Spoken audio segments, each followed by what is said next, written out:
Queridos amigos, qué placer estar con ustedes en esta oportunidad para compartir un poco más de la palabra del Señor y poder estar juntos en el estudio de su palabra, de poder en realidad profundizar siempre un poco más de lo que el Señor ha dejado en ella para nosotros. Quiero desearles desde ya un hermoso y feliz sábado, compartiendo no solamente con su familia, pero sobre todo disfrutando de la compañía del Señor en su día santo. Quiero invitarles ahora, antes de abrir la Sagrada Escritura, a que podamos juntos ir en oración al Señor para recibir de Él la verdadera instrucción, porque solo proviene de el Señor, de Dios, a través del Espíritu Santo, la información y la palabra que puede hacer viva en nuestras vidas esa experiencia de conocerlo. Vamos a orar y les invito a que me acompañen en oración. Amante Padre Celestial, Señor, en este hermoso momento de estudio de tu palabra, quiero, Señor, pedirte primeramente que puedas ungir mis labios con tu Santo Espíritu, para que las palabras que salgan de mi boca no sean palabras mías, no sean mis propias ideas, sino que puedan llevar un mensaje que pueda llevar a cada uno de los que escuchan, Señor, más cerca de ti. Que nos acompañes, oh Dios, en este estudio y que puedas tú ser exaltado, glorificado y que a través de tu palabra seamos, Señor, cada vez más siervos tuyos, más semejantes a ti. Pido todo esto en el nombre de Jesús. Amén. Quiero en esta oportunidad compartir con ustedes un tema que está dividido en dos partes y vamos a estudiar, como pueden ustedes saber, el título desde ya, es un mensaje acerca de las 10 vírgenes adventistas. Y este es un mensaje que, como menciono, son dos partes que tenemos que estudiar porque es realmente importante, sumamente esencial que comprendamos cuál es la función nuestra, cuál es nuestra condición, cuál es nuestra experiencia actual, porque Dios nos ha dejado en su palabra un mensaje, una historia con una tremenda lección y también advertencia, ya que vemos en la historia un grupo de personas que no pueden tristemente participar de la venida del esposo. Y por eso vamos a iniciar el estudio. Antes de entrar en Mateo 25, que habla de las 10 vírgenes, vamos a enfatizar o comenzar con el pasaje que se encuentra en Primera de Corintios, el capítulo 2, versículos 12 al 14. Vamos a ir allí brevemente la escritura al capítulo 2 de Primera de Corintios y ver allí lo que el Señor a través del apóstol Pablo nos habla y nos invita a estudiar, a recibir, a sentir en nuestro corazón a través de su palabra. Dice allí la palabra del Señor. Primera de Corintios 2, versículos 12 al 14.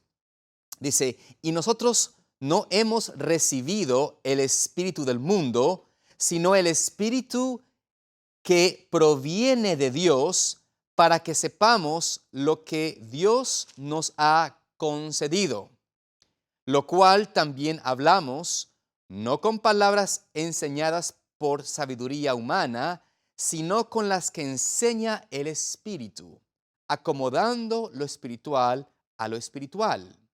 Pero el hombre natural no percibe las cosas que son del Espíritu de Dios, porque para él son locura, y no las puede entender porque se han de discernir espiritualmente. Quiero que ustedes en esta oportunidad analicemos brevemente esos pasajes. Este es el fundamento de nuestro tema de hoy. Esta es la base, por decirlo así. Notamos que el Señor Jesús nos dice a través del apóstol Pablo de que nosotros, su pueblo, hemos recibido el Espíritu de Dios. Y que a través de la recepción del Espíritu de Dios, que es un espíritu diferente al del mundo, ¿no es cierto?, podemos recibir sabiduría y podemos saber lo que el Señor nos ha concedido en dar. Y lo habla en un lenguaje de que nos concede en abundancia. Es decir, que Él no da el Espíritu Santo en una medida pequeña o poca, pero nos da el Espíritu Santo en gran medida, en gran abundancia. Y también cuando recibimos el Espíritu Santo, podemos, como dice el apóstol Pablo en versículo 13, podemos hablar también. Podemos hablar, pero no palabras de simplemente como hablan la gente que tiene el Espíritu del mundo, sino como la forma que enseña el Espíritu de Dios. Es decir, nos podemos hablar, enseñar por precepto y ejemplo, por la experiencia que conocemos personalmente de quién es el Señor, qué hace el Espíritu de Dios en mi corazón y cómo he podido por su gracia transformarme y ser una persona convertida a un hijo de Cristo, a un hijo de Dios.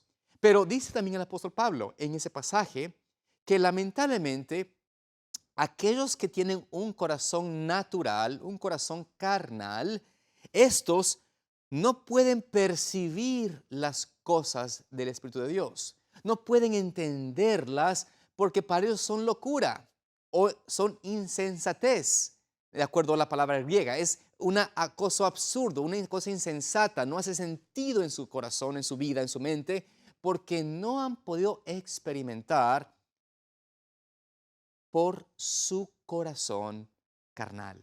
Es decir, el que tiene un corazón de carne, un corazón carnal, un corazón natural, no entiende y no puede recibir el Espíritu Santo.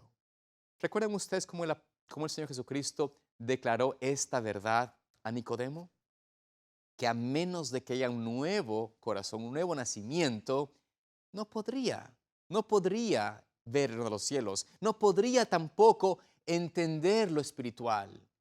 Y por eso, esta es la condición de aquellos que son insensatos, aunque profesen ser hijos de Dios. Porque la insensatez o la locura no está en lo espiritual, no está en lo que Dios ha revelado, sino en la persona. Por ejemplo, usted conoce que todos gozamos de la electricidad.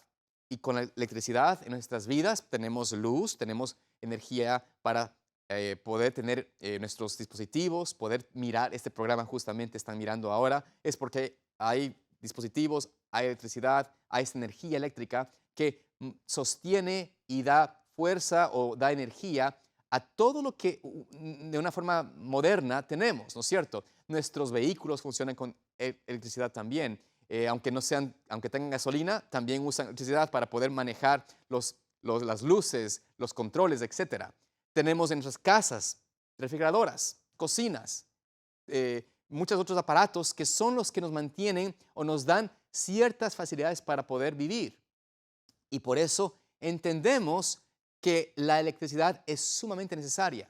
Pero, ¿alguna vez usted no se ha electrocutado? Bueno, o sentido un correntazo. ¿No es cierto que es algo no agradable? Cuando usted, por ejemplo, conecta algo que no debería conectar, compró una televisión y va y pone en el enchufe, ¿no es cierto?, equivocado. Es más, hacen ciertos enchufes que son específicamente para un tipo de corriente, pero asumiendo de que usted no sabe o fuerza usted y conecta directamente a una corriente más fuerte, ya sea 220, en países donde se usan 220, por ejemplo, usted lleva un televisor o una computadora o algo que funciona en 110 y conecta allí, ¿qué va a pasar con ese dispositivo? Se va a quemar.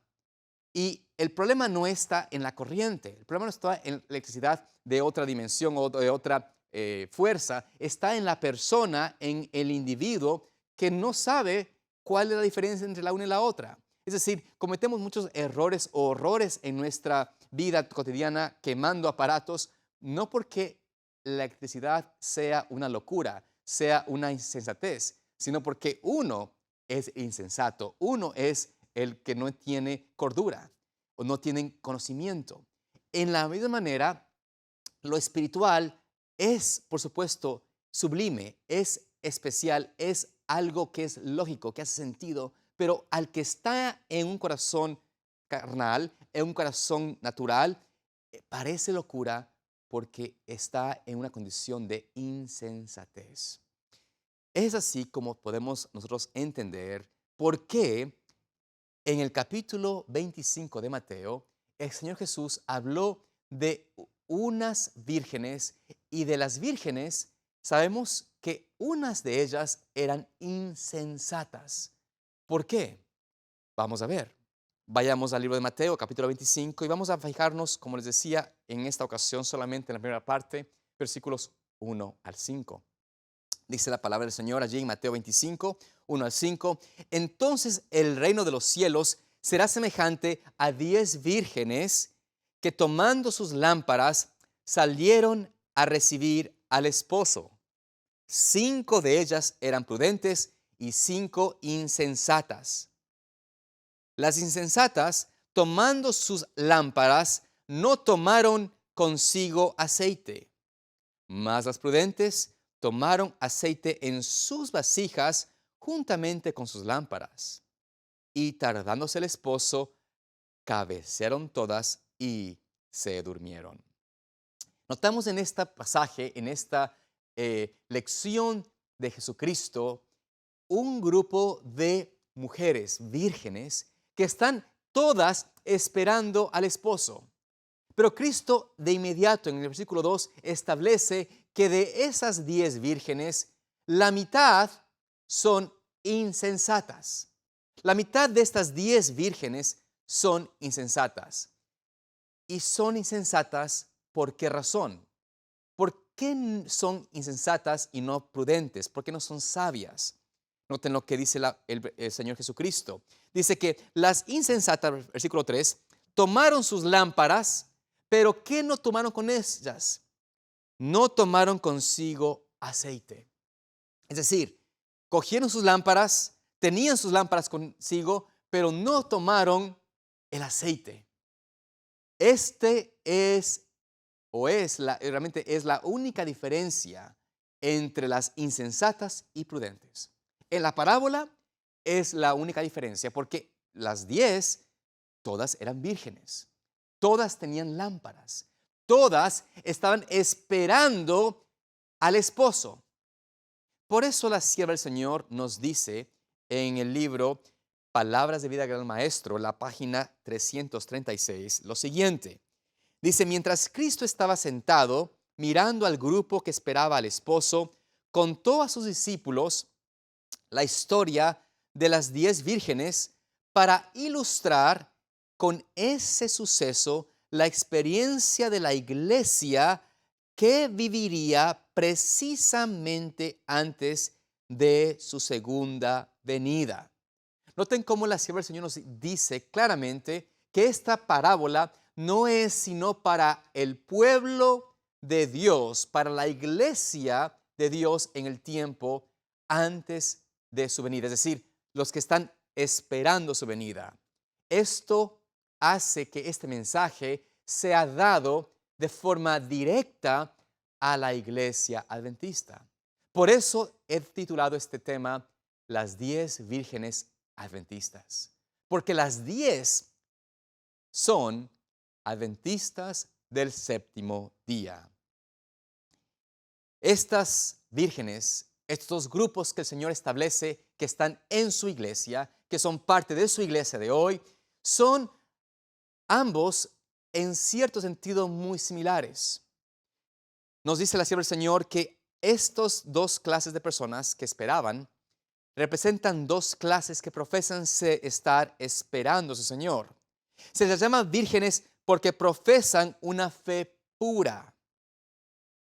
Es decir, son vírgenes porque profesan una fe pura. ¿Qué iglesia existe que no sea la adventista, del séptimo día, que profese una fe pura? Creemos en toda la inspiración de la palabra de Dios. Creemos que su palabra nos da una claridad en cuanto a la forma como nuestra doctrina debe ser presentada, cómo debemos vivir, cómo debemos establecer nuestra enseñanza. Profesamos esa certeza de que creemos en toda la palabra inspirada de Dios. No solamente eso, es el pueblo de Dios que guarda sus mandamientos y es el pueblo de Dios que está también esperando con ansias la venida de Cristo.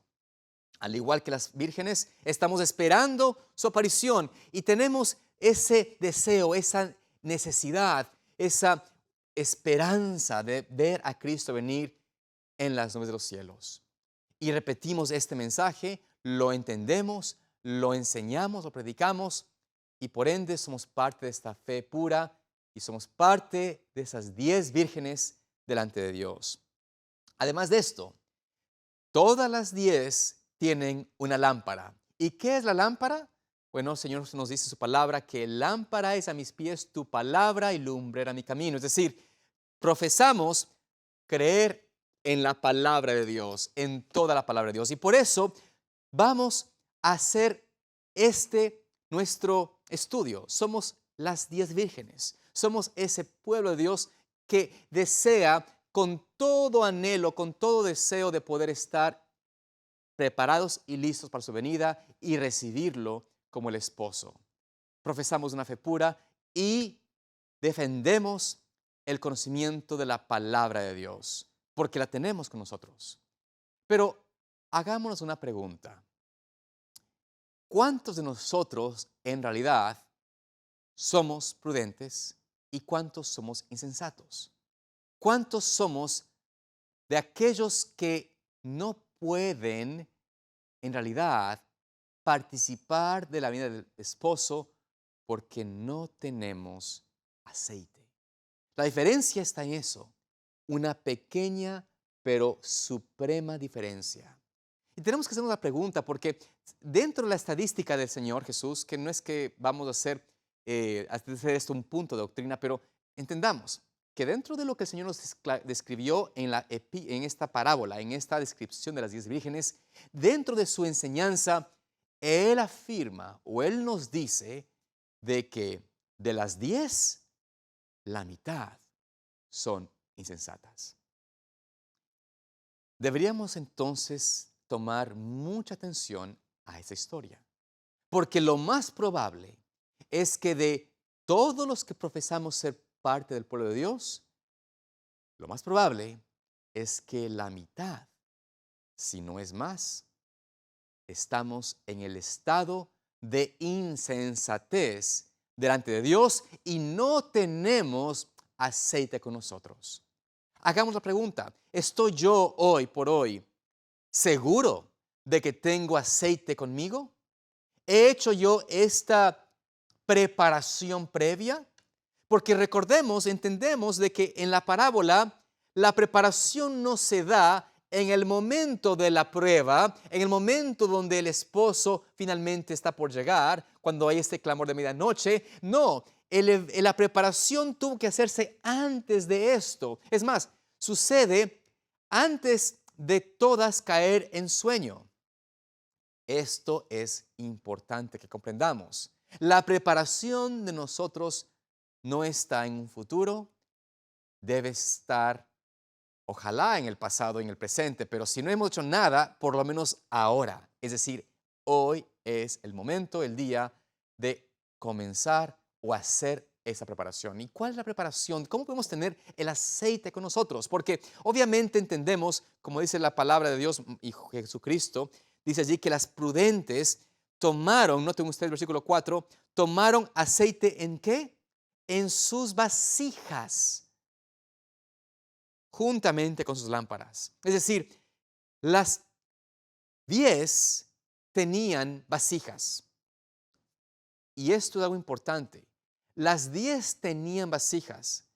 La Palabra del Señor nos afirma esto. Pero la diferencia, porque Jesús dice que las primeras 5, las insensatas, no tenían aceite con ellas. Es decir, sus vasijas estaban vacías.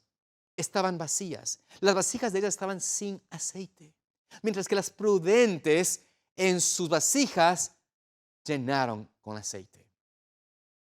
Por esto tenemos que hacer nosotros una profunda reflexión y un estudio de qué significa llenar la vasija que tengo con aceite. ¿Cómo hago esto? ¿Cómo es posible para mí hoy, en este tiempo, llenar mi vasija con aceite? Hay personas que piensan que el llenar con la vasija con aceite es aprenderse toda la doctrina o llenar la mente de información sobre eventos finales o estar atento a cualquier, no sé, noticia, asunto que confirme que Jesús viene pronto. Y tenemos muchos individuos, pseudos líderes o pseudos pastores que se proclaman a sí mismos como centinelas, como mensajeros, como, no sé, heraldos de la verdad. Y lo único que hacen en sus páginas de YouTube o en sus videos o en sus presentaciones es traer esta especulación, estos mensajes de tenemos que estar atentos a los eventos, a los eventos, a los eventos, y no se dan cuenta que eso no prepara, eso no es llenar el aceite o llenar la vasija con aceite. Tenemos que entender que la palabra de Dios nos deja algo claro de cómo realmente uno llena esa vasija con aceite. ¿Cómo llenamos esa vasija que tenemos con el Espíritu Santo? Entendemos, por lo que vimos al principio, de que no puede existir, no puede haber una influencia, un entendimiento, un llenamiento del Espíritu Santo si el corazón está en un estado natural, en un corazón carnal. Si estamos en esa condición, por supuesto que no vamos a llenar nada. Y por eso tenemos que decir, Señor, necesito nacer de nuevo. Pero cuando entendemos que necesitamos del Señor y que necesitamos un nacimiento, ¿cómo puedo yo asegurarme de que mi vasija que el Señor pone aceite pueda ser llenada y pueda yo estar seguro de tener esa vasija preparada para la experiencia que viene a futuro? Vamos a entenderlo a través de la historia, de una historia que es paralela a esta primera parte de las 10 vírgenes. Una historia que nos enseña de una forma muy clara cómo Dios va o hace la obra de llenar nuestra vasija con aceite. Y vamos a ver cómo esta historia conecta de una forma muy directa a la condición de la iglesia, del pueblo adventista del séptimo día en ese tiempo. Vamos a ir a la historia que se encuentra en el libro de Segunda de Reyes, capítulo 2. Segunda de Reyes, capítulo 2. Perdón, Segunda de Reyes, capítulo 4. Segunda de Reyes, capítulo 4. Y vamos allí a ir al versículo 1 en adelante. Vamos a ver la historia, una historia que estoy seguro usted y yo, bueno, si ha estado en la iglesia por un poco más de tiempo, había escuchado. Los niños saben esa historia porque es una historia muy especial, muy hermosa, de cómo el Señor salva a una mujer de una verdadera desgracia, de una verdadera experiencia dura y difícil. Y esta historia es, como les digo, en realidad una historia paralela a la experiencia de las 10 vírgenes y cómo Dios desea que nosotros como pueblo de Dios hoy en día podamos llenar nuestra vasija con aceite. Vamos a leer allí en el versículo 1 del capítulo 4, Segunda de Reyes. Dice la palabra de Dios. Una mujer de las mujeres de los hijos de los profetas clamó a Eliseo diciendo, tu siervo, mi marido, ha muerto. Y tú sabes que tu siervo era temeroso de Jehová y ha venido el acreedor para tomarse 2 hijos míos por siervos. Y Eliseo le dijo, ¿qué te haré yo? Declárame qué tienes en casa. Y ella dijo, tu sierva ninguna cosa tiene en su casa sino una vasija de aceite. Y él le dijo, ve y pide para ti vasijas prestadas de todos tus vecinos, vasijas vacías, no pocas. Entra luego y enciérrate tú y tus hijos y echa en todas las vasijas, y cuando una esté llena, ponla aparte. Y se fue la mujer y cerró la puerta, encerrándose ella y sus hijos, y ellos le traían las vasijas, y ella echaba del aceite. Cuando las vasijas estuvieron llenas, dijo a un hijo suyo, traedme aún otras vasijas. Y él dijo, no hay más vasijas. Entonces cesó el aceite. Vino ella luego y se lo contó al varón de Dios, el cual le dijo, ve y vende el aceite y paga a tus acreedores, y tú y tus hijos vivid de lo que quede. Es así donde vemos esta historia, 7 versículos, donde mostramos o vemos una forma como el Señor salvó a una mujer, a una viuda, de una experiencia terrible. Y vamos entonces ahora sí entrar en profundidad en este pasaje. Vamos a tratar de descubrir qué Dios quiere enseñarnos y cómo este pasaje, como decía, tiene una conexión directa a la experiencia de las 10 vírgenes. Primero que nada, veamos nuevamente en el versículo 1 que el Señor nos presenta allí la historia de una mujer que tenía una fe en el Señor. Una mujer que era casada, se había casado, tenía un hogar, familia, y ella era una de las que estaban casadas con un hombre que era también temeroso de Dios, que era conocido por su fe, por su amor al Señor y a su profeta.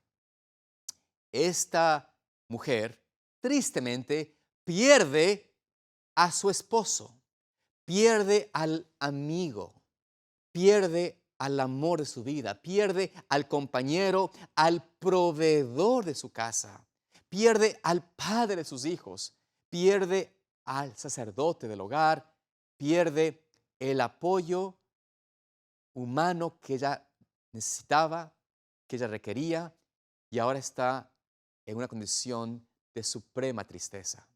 Pero no solamente está en la condición de tristeza, no solamente está teniendo que enfrentar una vida sin su esposo, una vida sin su amigo, sin su protector, sin su compañero, está ahora enfrentando una vida cuesta arriba porque su esposo, aunque era temeroso de Dios, aunque era una persona buena y tenía intenciones correctas, fue incapaz de proveer correctamente y la dejó con deudas tan grandes, tan insostenibles, que el acreedor tenía ahora todo derecho de llevarse a sus hijos como esclavos.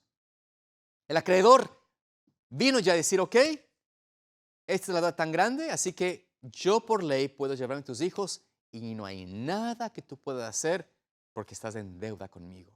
Me debes todo ese dinero, me debes todo esto. Seguramente usted dirá, pero ella seguramente trató de vender lo que tenía, ¿no? No tenía cosas, pues claro. Ella trató de hacer todo. Es más, el acreedor seguramente se llevó todo, le dejó sin nada, pero aún no era suficiente y por ende tenía el derecho de llevarse a sus hijos como esclavos porque debía tanto a este individuo. Aquí es donde quiero que hagamos un paralelismo con nuestra iglesia actual, nuestra querida y amada iglesia adventista del séptimo día. Porque estamos entendiendo que este es un mensaje para nosotros hoy, para el pueblo adventista de hoy.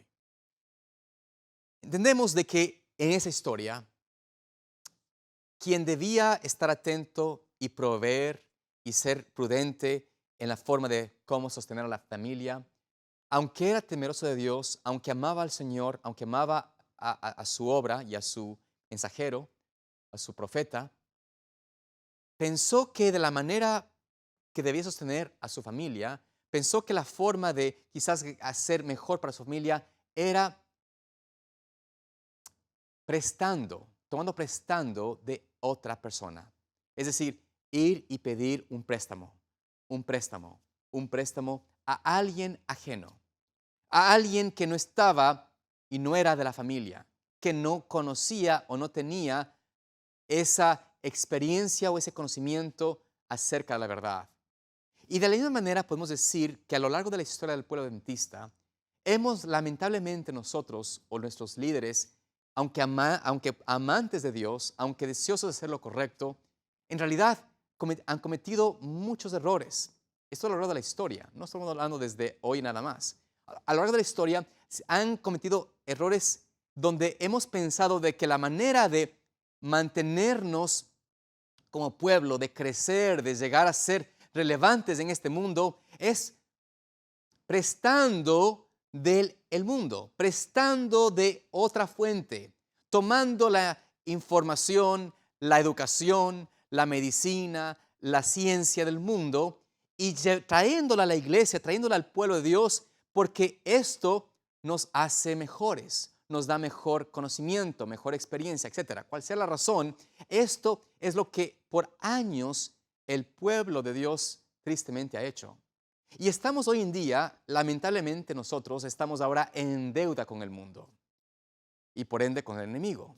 Satanás viene ahora a pasar la factura, la deudita que tenemos. ¿Por qué la educación adventista está lejos del estandarte del Señor? ¿Por qué tenemos a nuestros jóvenes? Y quiero decir esto con mucho dolor.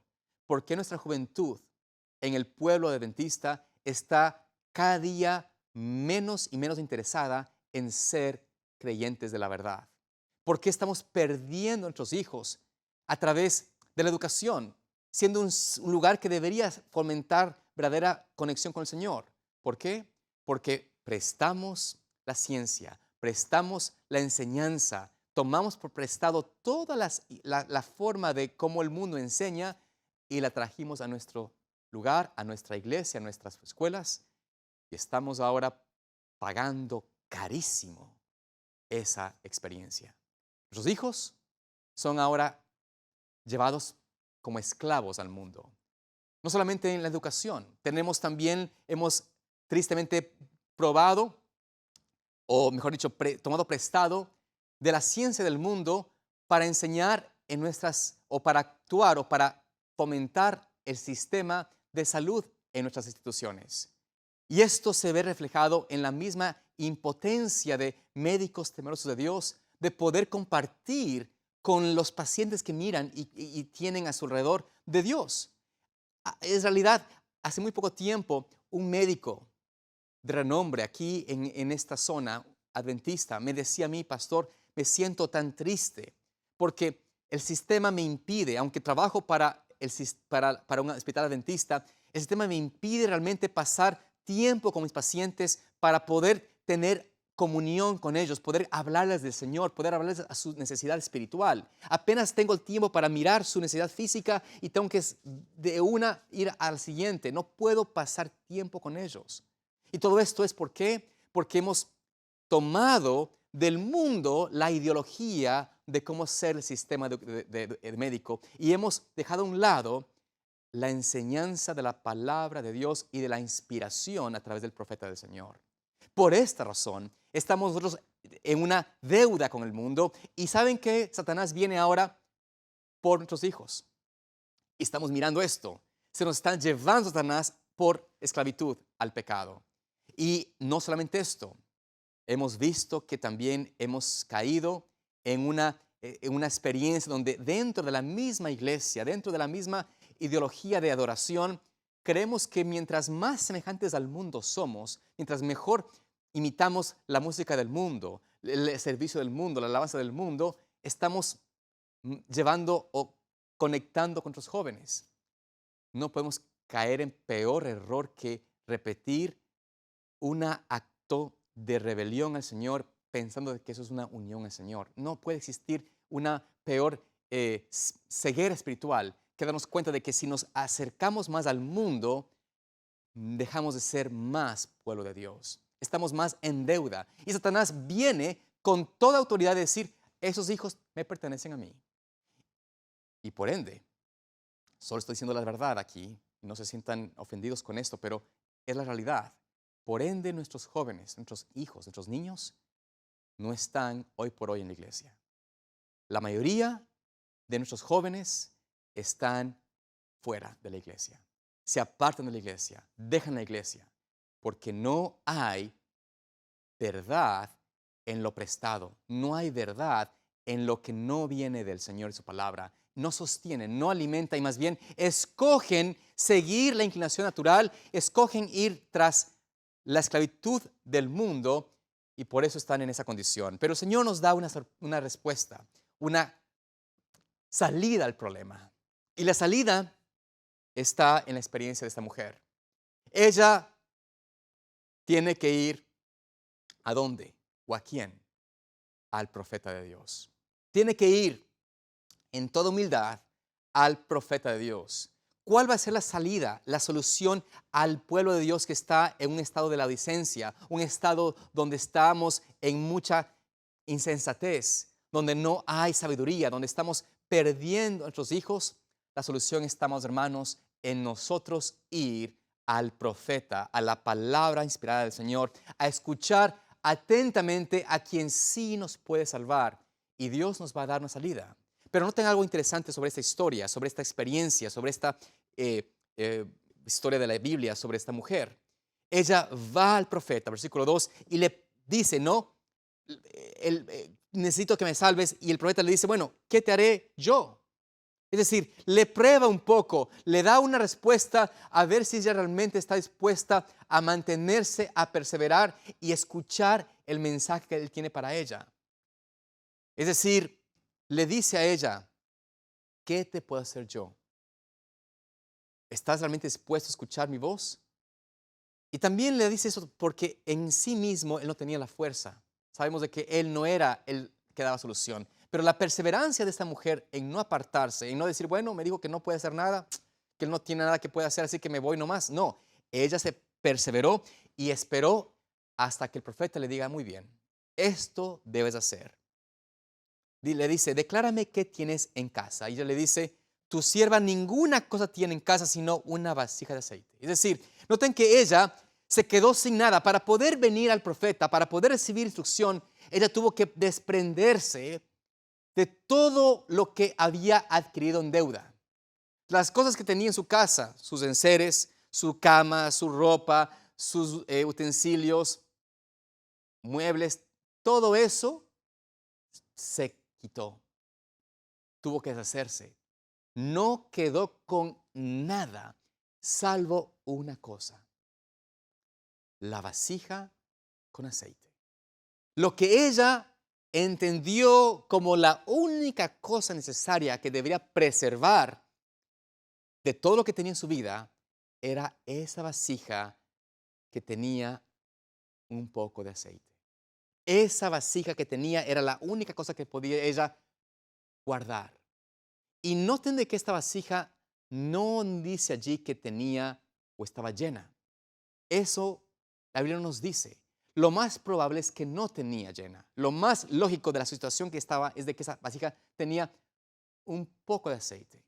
Pero ella entendió que esa vasija con aceite, con poco, mucho, era lo necesario que ella debía guardar y preservar. Y por ende, ella viene al profeta y le declara todo lo que tenía, lo que era, que lo adquirimos en préstamo, todo eso tuve que despojarme de sí. No puedo retener. Y esa es, amados hermanos, la primera condición para que el Señor pueda trabajar en nuestras vidas. Tenemos que estar dispuestos ¿a qué? A despojarnos de todo aquello que no es del Señor. ¿Está usted y yo, estamos dispuestos realmente a despojarnos de aquello que no viene del Señor? ¿Estamos dispuestos a realmente decir, Señor, todo lo que tengo, todo lo que he adquirido, toda mi sabiduría, mi conocimiento, todas mis cosas, en realidad no son mías? Y si es que tú me llamas a desprenderme de ellas, Señor, ayúdame a hacerlo. Ayúdame a desprenderme. No, Dios no quiere llevarnos a la fuerza a desprendernos, pero en algunos casos el Señor tal vez nos tiene que llevar a una condición donde tenemos que despojarnos, porque es la única forma de que podamos realmente buscar a Dios de corazón. Y vemos en la historia que ella viene y le dice esto, no tengo sino solo una vasija. Entonces allí es cuando el Señor le dice, bueno, muy bien, quiero que hagas lo siguiente. Noten ustedes, ¿cómo iba a salvarle esa vasija con ese aceite que tenía? ¿Cómo ella podía hacer de esa vasija una experiencia de preparación? Dice allí, versículo 3, él le dijo, ve y pide para ti vasijas prestadas de todos tus vecinos, vasijas vacías, no pocas. Entra luego y enciérrate tú y tus hijos y echa en todas las vasijas y cuando una esté llena, ponle aparte. Esta es la instrucción del profeta. La instrucción del profeta para ella es, tú tienes que ir ahora y tocar puertas de todos tus vecinos, todos a quienes conoces, toda gente que está a tu alrededor, y debes pedirles vasijas, no pocas, o sea, no una o dos, todas las que tengan, todas las que puedas conseguir, pero deben estar, noten ustedes, una condición, vacías. Únicamente las que te dan vacías puedes tú usarlas. Y esto, luego de coger las vasijas, de que las tomes, tráelas ¿A dónde? A tu casa, a tu vivienda, a tu habitación. Cierra la puerta y junto con tus hijos empieza a llenar una por una. Primero hasta que llene cada una y luego vas a la otra. Y así sucesivamente hasta llenarlas todas las vasijas. Así que el Señor le da la instrucción a esta mujer. Le dice a través del profeta, la forma es que tú tienes que ir y buscar vasijas de tus vecinos. Volviendo esto a una experiencia personal, actual de hoy, la forma como tú y yo podemos empezar a que nuestro aceite llene, fluya, se pueda realmente ser puesto en nuestra vida, es obedeciendo esta instrucción del Señor. Tenemos que ir y buscar vasijas vacías en nuestros semejantes, en nuestros vecinos, en nuestras familias. Tenemos que hacer el esfuerzo personal de entender de que Dios nos llama a tocar puertas, no para invitarles en una forma general a la iglesia. Ese es un concepto más amplio, pero en el concepto personal, Dios quiere y desea que nosotros toquemos las puertas de todos a nuestro alrededor, entendiendo de que tenemos que buscar quienes están vacíos. Usted dirá tal vez a alguien allí que se siente lleno. Y es verdad, en el mundo hay mucha gente que tiene un sentimiento de que están llenos, pero también hay muchos que están vacíos, que se sienten realmente que nada en la vida les satisface, que han perdido un ser querido, han tenido un divorcio difícil, han tenido una adicción, o tienen un hijo, un padre, un hermano que está separado de ellos, o que está en enemistad con ellos, o que está en enfermedad, o está en tribulación, o está en una adicción, en un vicio. Y toda persona que no tiene a Cristo, en realidad está vacía. Puede estar y puede sentirse lleno, pero está vacía. Y tenemos que hacer énfasis en que tenemos que buscar la forma de encontrar la manera de que ellos vengan a nuestra casa, a nuestro hogar, de que podamos atraerlos a nuestra vida para que en nuestra vida, en nuestra experiencia, en nuestra casa, podamos nosotros, ¿qué? Vertir sobre ellos nuestra experiencia con el Señor. Compartir de verdad lo que significa Cristo en mí, la esperanza de vida, la esperanza de gloria, lo que significa realmente tener un conocimiento de la verdad y cómo Dios me ha salvado del pecado y hoy amo su nombre y me deleito en su presencia. El Señor requiere de que nosotros entendamos de que la forma de preparación es la forma de llenar nuestra vasija con aceite es en el cumplimiento a la oportunidad que Dios nos da de buscar aquellas vasijas vacías a nuestro alrededor. Tal vez alguien en tu experiencia, en tu vida, un familiar, un amigo, un vecino, que te dice, yo tengo granos en mi vasija, yo tengo aceite en mi vasija, yo tengo ya un vino en mi vasija, yo tengo harina en mi vasija. Pero tú tienes que invitarle a decir, mira, ¿por qué no la vacías? Y préstamela, que quiero llenarla con algo mucho mejor. El Señor quiere y necesita que nosotros entendamos que Él nos ha enviado a este mundo, no a ser únicamente receptores, pero nos da el llamado de ser receptores y a la vez canales de bendición. Y el Señor hace esta historia y nos deja esta historia para entender la forma como uno puede alcanzar verdadera preparación de llenar esa vasija con aceite, haciendo la obra de encontrar otros que requieren del Espíritu del Señor. La sierva del Señor nos dice lo siguiente, volviendo al libro con palabras de vida del gran maestro, la página 338, donde dice lo siguiente, 345, disculpen. Palabras de vida del gran maestro, página 345, dice allí, es el privilegio de toda alma ser un canal vivo por medio del cual Dios pueda comunicar al mundo los tesoros de su gracia, las inescrutables riquezas de Cristo. No hay nada que Cristo desee tanto como agentes que representen al mundo, su espíritu y carácter. No hay nada que el mundo necesite tanto como la manifestación del amor del Salvador mediante la humanidad.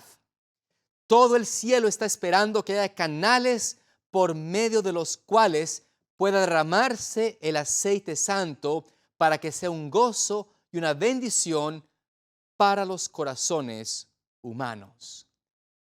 Esta, amados hermanos, es la mayor necesidad del Dios que Dios tiene sobre la tierra. La mayor necesidad que hay en este mundo de que las personas miren a través de canales humanos, de agentes humanos, el amor del Señor fluyendo en favor de ellos.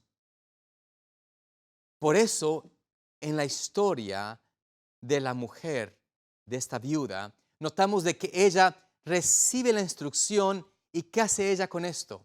¿Qué hace ella con esa instrucción que recibe de ir y buscar esas vasijas, de ir y encontrarse con aquellas vasijas vacías, de traerlas a su casa?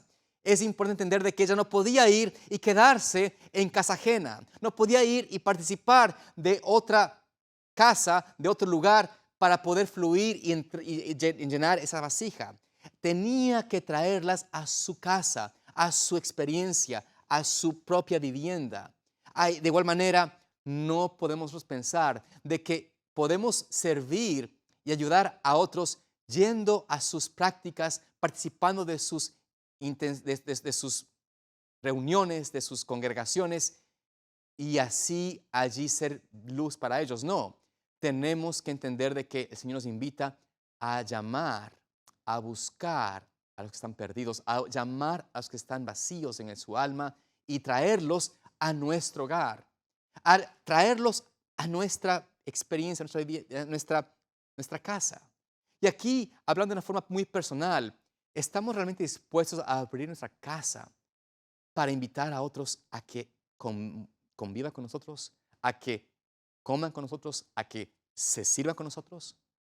¿O simplemente queremos hacer esta práctica de ir y llamar a la gente que vaya a la iglesia, a una conferencia de profecías o a un seminario de evangelio, y con eso es suficiente?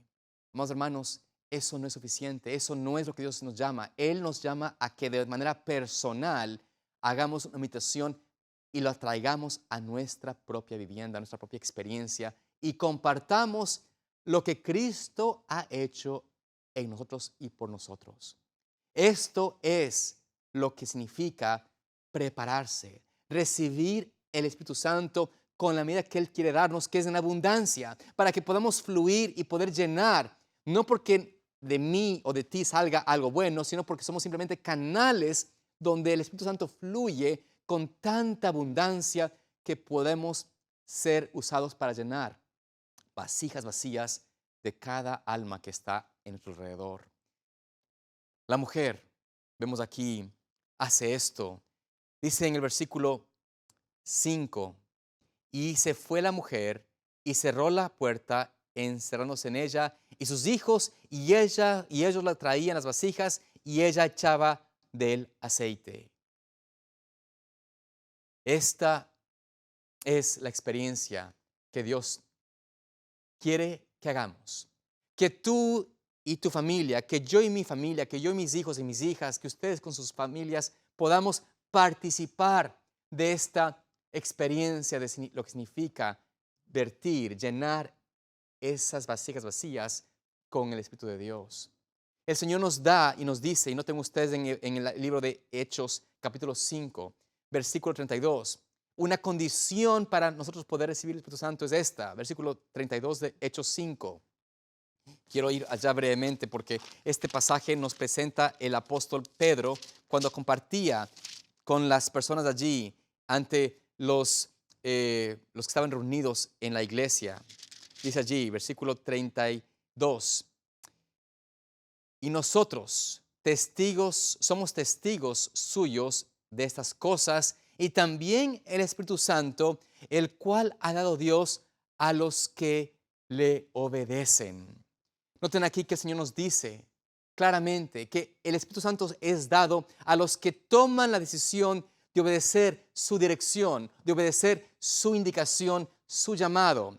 Dios nos dio un llamado a todo ser y a todo pueblo, a todo miembro adventista del séptimo día, a ir y ser discípulos, ir y enseñar la verdad. Y eso significa traer a quienes conocemos a los pies de Cristo, invitarlos a nuestras propias casas, hogares, e invitarlos a participar de lo que significa para nosotros que el Señor Jesús, de lo que significa realmente mi experiencia con Cristo. Esto es entrar en esa experiencia de recibir y de poder llenar mi vasija con el Espíritu Santo. ¿Estás tú y yo dispuestos, estamos dispuestos a obedecer ese llamado? A tomar esa decisión, como hizo la mujer, de escuchar al profeta, de escuchar la voz de la inspiración y decir, Señor, voy a dejar a un lado de ser mi propia voluntad, voy ahora a escuchar y seguir tu voz. Esta es la invitación de Dios para ti hoy. Es la invitación que Dios tiene para su pueblo hoy, de poder no ser de las insensatas, no ser de la multitud que será parte de aquellos que se perderán el entrar con el esposo, sino que Él nos invita a ser parte de aquellos que hacen la preparación previa porque están dispuestos a escuchar la voz del Señor y someterse a su voluntad. No cuestiones más al Señor. La mujer no se cuestionó, no dijo al profeta, tal vez lo que me pide es muy difícil. Ella no se puso a racionalizar, a decir, bueno, pero ¿cómo puede ser que yo pueda usar una vasija que está media llena de aceite, que está con un poco de aceite para llenar tantas? No hace sentido. No, simplemente obedeció, creyó la palabra del profeta y siguió su instrucción. Así Dios quiere que tú y yo hagamos hoy, que no nos pongamos a cuestionar el método del Señor, la forma del Señor, por qué Él nos indica esas cosas, sino que confiemos y estemos dispuestos a seguirle porque entendemos que lo que no viene de Dios no nos puede salvar y no puede salvar a nuestros hijos. Por ende, la instrucción del Señor es hoy, haced esto. Toma a quien está a tu alrededor. Busca a quien está en tu círculo de influencia e invítalo a tu hogar. Invítalo a ti a llenarlo a él o a ella de lo que el Señor ha hecho en tu vida, en tu experiencia, como Cristo es real en nosotros. Y notemos cómo termina la historia. Dice allí, ¿no es cierto?, el versículo 6. Cuando las vasijas estuvieron llenas, dijo a un hijo suyo, tráeme aún más otras vasijas. Y él dijo, no hay más vasijas. Entonces cesó el aceite. Noten aquí cómo el Señor nos presenta. El aceite cesará de fluir. El aceite cesará de continuar, pero dejará nuestra vasija llena. El aceite cesará cuando hemos hecho esa obra, hemos llenado a todos aquellos que están dispuestos a escuchar, y cuando ya no hay más, cuando no habrá más que estén con esa necesidad de ser llenos del Espíritu Santo, entonces el aceite cesará y tendremos aceite suficiente para poder experimentar la segunda parte del mensaje de las 10 vírgenes. Por eso, amados hermanos, esta es hoy nuestra invitación, nuestra instrucción, lo que Dios quiere que tú y yo entendamos. Tenemos la oportunidad de revertir el desenlace de nuestros hijos, de nuestros nietos. Tenemos la oportunidad de revertir esa deuda que parece imposible de pagar. Humanamente es imposible. A menos que Dios intervenga, no hay forma. Pero Dios va a intervenir con aquellos que estén sujetos a Él y permitan que puedan ser canales de bendición para otros. Dios quiere que tú seas luz hoy y que tu luz sea alumbrada, deje brillar en medio de la oscuridad. Que el Señor en esta oportunidad, en este día, nos permita, tanto a ti como a mí, poder ser verdaderas luces, verdaderas canales de bendición a otros y que por su gracia podamos estar preparados para su pronta venida porque estamos cerca de ver al esposo venir. Que Dios te bendiga y te guarde, es mi deseo y oración.